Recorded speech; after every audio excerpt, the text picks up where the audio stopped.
Assalamualaikum warahmatullahi wabarakatuh. Apa kabarnya kakak SD kelas 6? Semoga selalu sehat dan dalam lindungan Allah Subhanahu wa Ta'ala.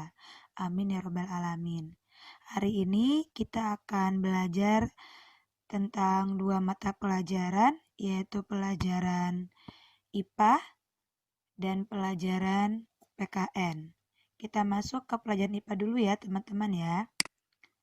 Hari ini kita akan belajar tentang magnet.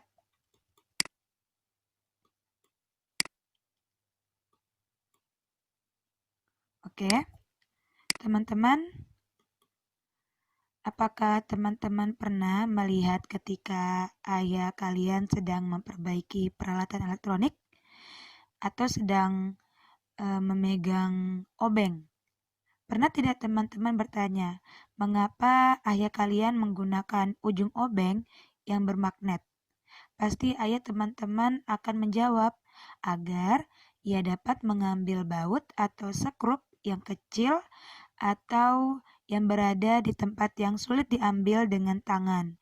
Ia cukup mendekatkan ujung obeng pada baut yang sulit diambil, maka baut tersebut langsung menempel pada obeng. Nah, berdasarkan pengalaman ayah, berarti ada benda yang bersifat magnetis, tapi ada juga yang tidak bersifat magnetis. Oke, jadi magnet itu adalah benda yang dapat menarik benda-benda tertentu. Nah, magnet ini ada dua. Ada magnet yang alami. Magnet yang alami ini mempunyai sifat yang secara alami sudah ada. Dan itu tidak ada campur tangan dari manusia. Jadi dia sudah ada di alam.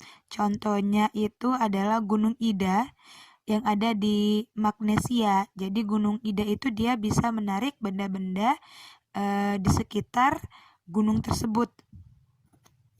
Lalu yang buatan, untuk magnet buatan ini magnet yang dibuat oleh manusia dengan menggunakan bahan-bahan magnetik.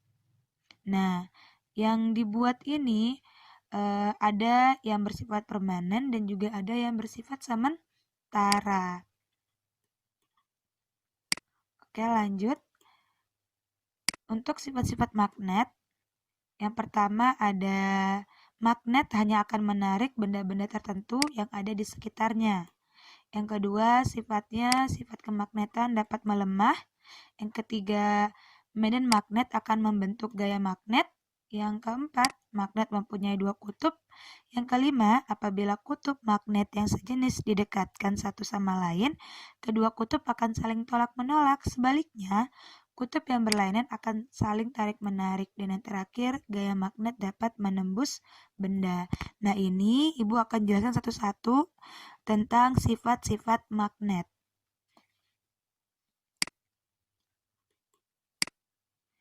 Yang pertama, magnet hanya menarik benda tertentu yang ada di sekitarnya. Nah, di sini berdasarkan sifatnya, magnet berdasarkan sifatnya, jenis bahan magnet secara umum dibagi menjadi dua. Ada bahan magnetik atau ferromagnetik dan bahan non-magnetik. Kita bahas yang ferromagnetik dulu ya, yang bersifat magnetik ya. Jadi bahan ini, yang bahan ferromagnetik ini, dia dapat ditarik dengan kuat oleh magnet. Dapat ditarik kuat oleh magnet. Contohnya apa teman-teman? Contohnya ada besi dan juga ada nikel. Ada contoh yang lain, misalkan ada kobalt dan juga ada baja. Nah, itu yang magnetik. Jadi kalau magnetik ini, yang ferromagnetik ini, dia ditarik sangat kuat oleh magnet. Lalu bahan non-magnetik itu dibagi dua juga teman-teman. Yang pertama ada paramagnetik, yang kedua ada diamagnetik. Nah, kalau paramagnetik ini dia ditariknya lemah. Sedangkan diamagnetik dia bersifat menolak magnet. berarti dia tidak bisa ditarik oleh magnet. Contohnya paramagnetik ini adalah tembaga. Selain tembaga ada aluminium dan juga ada platina. Lalu yang diamagnetik yang ditolak oleh magnet tidak bisa ditarik oleh magnet, contohnya ada emas. Contoh lain ada merkuri dan juga ada seng. Kita lanjut. Untuk sifat kemagnetan dapat melemah. Jadi magnet ini juga dapat melemah. Melemah, kapan dia bisa melemah? Atau mungkin dia bisa saja akan menghilang sifat magnetiknya. Kapan dia bisa melemah dan menghilang? Itu ketika magnetnya itu dibakar. Ketika dia terbakar, maka bisa saja sifat magnetiknya akan menghilang ataupun dia akan melemah. Yang kedua, ada ketika dia dipukul berulang-ulang kali. Ketika dia berpukul dan bentuknya berubah itu dan rusak, maka itu bisa menyebabkan sifat magnetnya lemah ataupun bisa saja dia hilang. Lalu yang selanjutnya, jika magnetnya itu jatuh terus-menerus. Tadi nggak sekali ya, berarti dia sering terjatuh. Maka itu juga bisa menghilangkan sifat kemagnetan. Lanjut, medan magnet akan membentuk gaya magnet. Nah, di sini medan magnet akan semakin rapat jika didekatkan dengan magnet. Jadi, kekuatan gaya magnet itu tidaklah sama di setiap sisi. Jadi, magnet ini di setiap sisinya atau di setiap bagiannya, dan gaya magnet yang paling kuat ada di kutubnya, yaitu di bagian sini, di ujung kutub utara dan kutub selatan, di bagian ujungnya. Sedangkan di daerah sekitar ini yang ada tanda panah merah ini adalah disebut dengan medan magnet, dan dia juga masih bisa menarik, hanya saja tidak sebesar di kedua kutub.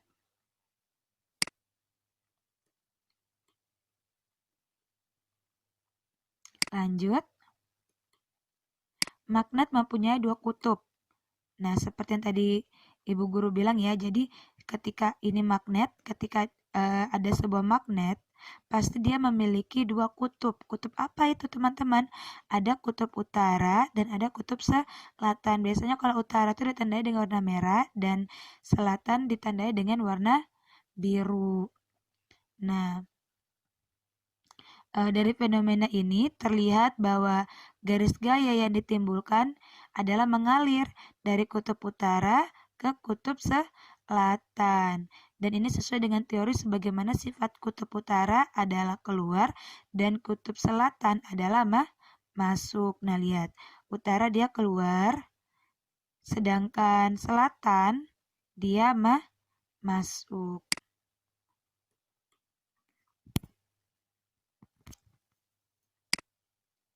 Lanjut, apabila kedua kutub magnet yang sejenis ini didekatkan satu sama lain, kedua kutub akan saling tolak-menolak. Sebaliknya, kutub yang berlainan akan saling tarik-menarik. Nah, ini ketika kutub utara dan kutub utara didekatkan, maka dia akan tolak-menolak.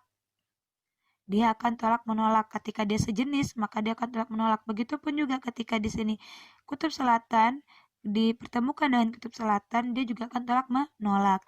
Beda ketika kutubnya berbeda jenis. Ketika utara sama selatan didekatkan, maka dia akan bersifat tarik-menarik. Misalkan seperti ini. Nah, ketika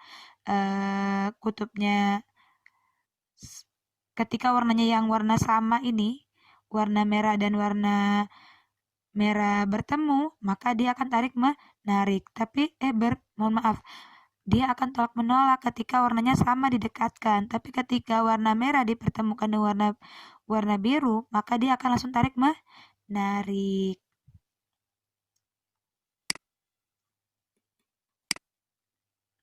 Lanjut, gaya magnet dapat menembus benda. Jadi semakin kuat gaya magnet, maka semakin tebal benda yang bisa ditembus. Jadi kalau misalkan gaya magnetnya itu besar, mau seberapa tebal pun itu benda, dia akan bisa ditembus. Misalkan nih ada percobaan, teman-teman memegang sebuah magnet, lalu teman-teman menaruh sebuah kertas, buku, ataupun bisa kaca, kayu, lalu di atasnya teman-teman menaruh paku. Ketika teman-teman menggeser magnetnya, maka pakunya ini akan terikut bergeser. Kenapa terikut bergeser? Karena ada tarikan dari magnet. Nah, di sini ada macam-macam nih teman-teman bentuk magnet.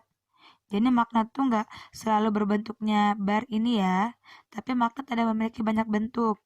Misalkan kayak ini bentuknya seperti batang, lalu ada bentuk silinder, lalu ada bentuknya ladam, ada bentuknya U, ada bentuknya cincin, dan ada bentuknya seperti butang, magnet butang. Berbeda-beda ya bentuknya ya. Lanjut ke cara membuat magnet. Jadi dalam membuat magnet, kita bisa membuat magnet dengan 3 cara. Yang pertama, dengan cara membuat magnet dengan cara menggosok. Yang kedua, membuat magnet dengan cara induksi. Yang ketiga, membuat magnet dengan cara mengaliri arus listrik. Kita akan bahas satu persatu ya teman-teman ya. Yang pertama, membuat magnet dengan cara menggosok. Nah, dengan cara menggosok ini dilakukan dengan cara menggosok magnet tetap pada besi atau baja secara searah seperti ini. Jadi harus satu arah ya kakak ya. Jadi ketika kutub selatannya ini digosok, maka satu arah saja. Satu arah, tidak boleh selang-seling seperti ini ya. Itu tidak boleh. Cukup satu arah, satu arah. Nah, lama-kelamaan dia akan menjadi magnet, di mana besinya itu akan menjadi magnet sementara, sedangkan bajanya akan menjadi magnet tetap.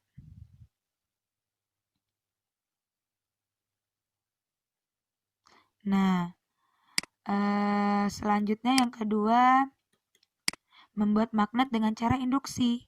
Dengan cara induksi ini dilakukan dengan mendekatkan magnet tetap pada besi atau baja. Nah, ini ada batang statif sebagai penyangga besi, lalu di atasnya ada magnet, ada besi, lalu di bawahnya akan ada jarum. Nah, apa yang akan terjadi ketika ini didekatkan? Ketika ini didekatkan, maka besinya ini akan menjadi magnet, dan bisa menarik paku-paku yang ada di bawah.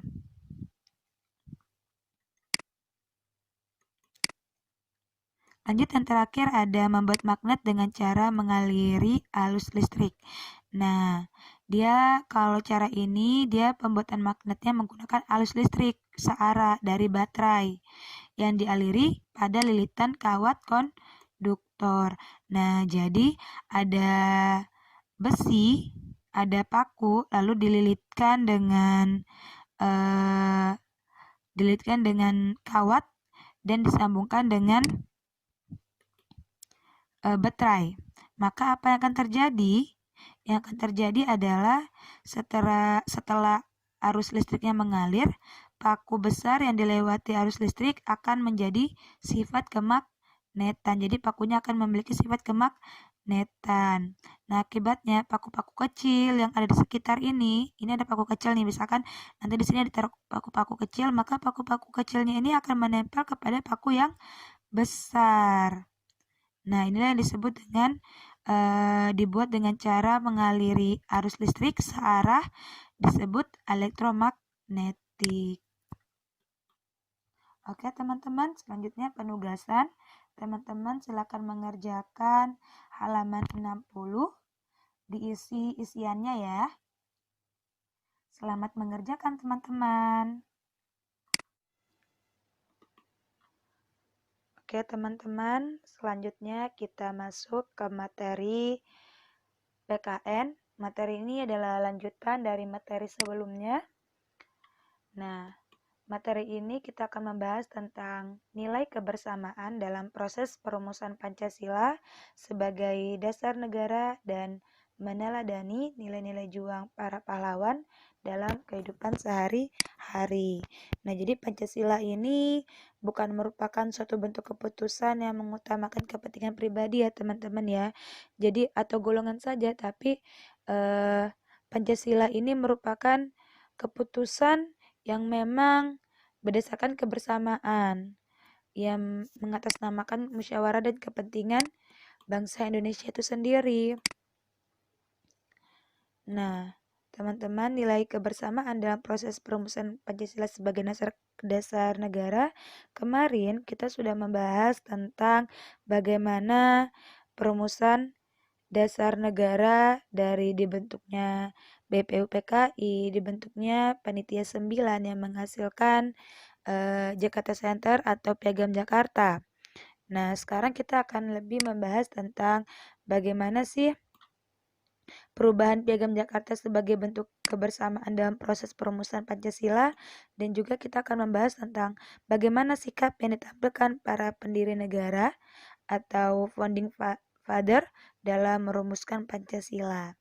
Kita bahas tentang sidangnya dan juga kita membahas sidang perubahan Piagam Jakarta, dan juga kita akan membahas bagaimana sikap dari pendiri negara dalam merumuskan Pancasila. Oke, masuk kita membahas tentang bagaimana perubahan Piagam Jakarta ini. Nah, dalam perubahannya ini kita akan membahas bagaimana pada sidang PPKI yang pertama, sidang PPKI yang kedua, sampai pada sidang PPKI yang ketiga, di mana ketiga sidang ini sesuai dengan PPKI ya, sebagai panitia persiapan kemerdekaan Indonesia, dia mempersiapkan apa-apa saja yang akan menjadi dasar-dasar negara. Nah, seperti yang kita tahu ya teman-teman ya, pada sidang pertama itu jadi pada sidang pertama kemarin kita sudah membahas pertemuan kemarin kita membahas bagaimana Panitia 9 sudah rapat dan menghasilkan Piagam Jakarta. Nah, Piagam Jakarta ini pada sidang PPKI ini dia dijadikannya sebagai penyusun pembukaan Undang-Undang Dasar 1945. Nah, tapi ketika sidang pada tanggal 18 Agustus ini ada suatu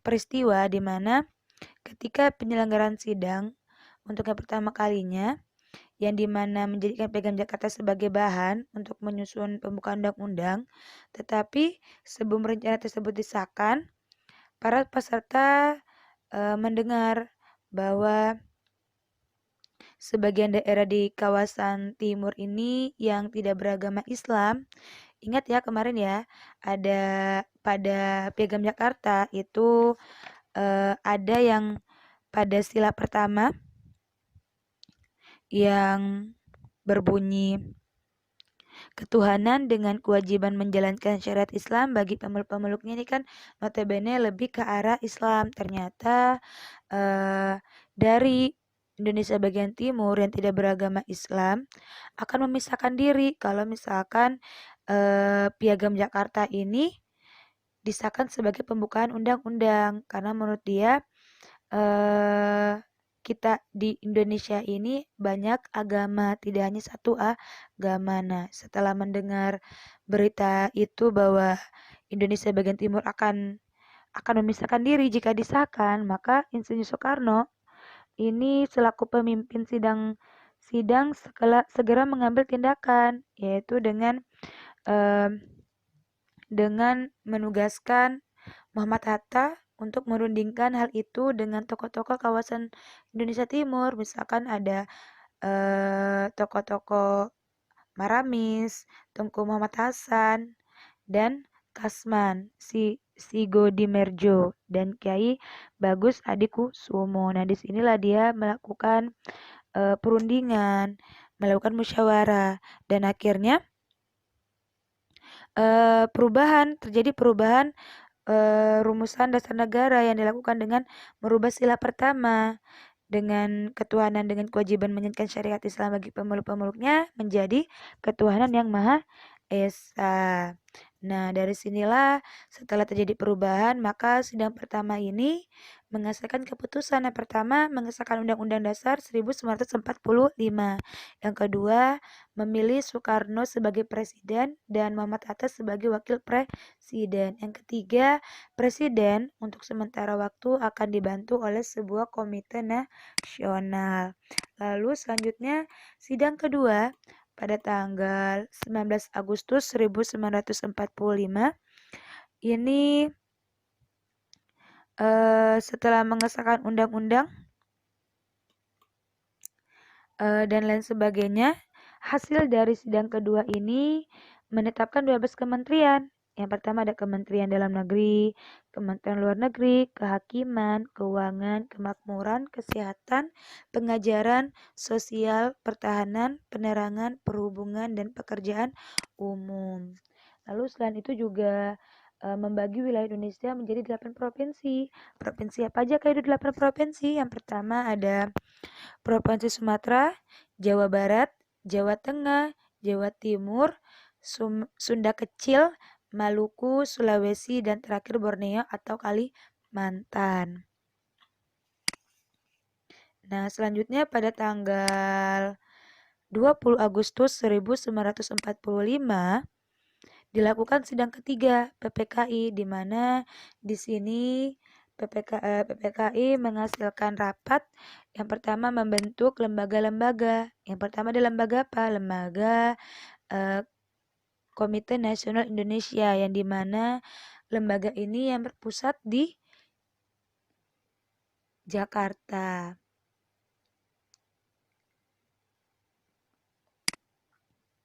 Nah, yang kedua ada dibentuknya Partai Nasional Indonesia, dan partai ini adalah satu-satunya partai politik yang ada di Indonesia pada saat itu. Kalau sekarang kan seperti teman-teman tahu ya, sekarang sangat banyak sekali partai baru dan selalu akan ada partai-partai baru yang lahir. Nah, selanjutnya yang terakhir dibentuknya Badan Keamanan Rakyat. Nah, dari situ, dari sejarah sidang itu, di mana mereka sudah melakukan mufakat, sudah melakukan musyawarah, maka kita bisa mengambil nih teman-teman, sikap apa aja sih yang ditampilkan oleh para tokoh pendiri negara pada saat merumuskan Pancasila. Nah, dari cerita sejarah kita bisa mengambil nih, apa saja yang bisa kita ambil pelajarannya. Yang pertama menghargai perbedaan pendapat ya. Jadi memang ketika kita musyawarah akan banyak perbedaan pendapat, itu wajar, dan tapi kita harus tahu bahwasannya kita harus menghargai pendapat orang lain. Nah, yang kedua, mengutamakan kepentingan bangsa dan negara. Nah, di sini seperti yang tadi ya, ketika menghapuskan sila pertama, mengganti sila pertama, itu semata-mata untuk apa? Untuk kepentingan bangsa dan negara, bukan kepentingan satu golongan atau satu individu. Nah, yang ketiga, menerima hasil keputusan bersama. Setelah melakukan rapat, maka hasilnya itu harus diterima bersama. Apapun hasilnya harus diterima. Yang terakhir, mengutamakan yang keempat ya, mengutamakan persatuan dan kesatuan. Dan yang terakhir, mengutamakan proses musyawarah untuk mufakat. Jadi ketika ada satu permasalahan, itu harus dilakukan musyawarah dulu untuk menghasilkan satu kata mufakat atau kata setuju, tidak merugikan sebagian pihak, tapi ini untuk kepentingan bangsa dan negara. Nah, selanjutnya teman-teman, dari nilai-nilai juang para pahlawan ada yang harus kita teladani dan kita terapkan di kehidupan kita sehari-hari. Yang pertama misalkan ketika dalam kehidupan di lingkungan keluarga. Di lingkungan keluarga apa yang bisa kita terapkan? Yang bisa kita terapkan misalkan membuka diri untuk menerima masukan dari anggota keluarga yang lain. Berarti tidak egois ya teman-teman ya. Bersifat dialog dengan orang tua dan anggota keluarga yang lain. Maksudnya apa?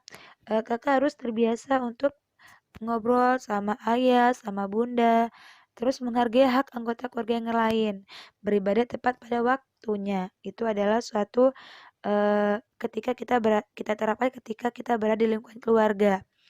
Yang kedua, dalam kehidupan di lingkungan sekolah. Dalam kehidupan di lingkungan sekolah, kita juga harus menerapkan nih, misalkan menghargai hasil karya teman. Jadi kita tidak boleh mencela hasil karya teman. Kita harus menghargai. Terus kita tidak boleh memaksa kehendak kepada teman.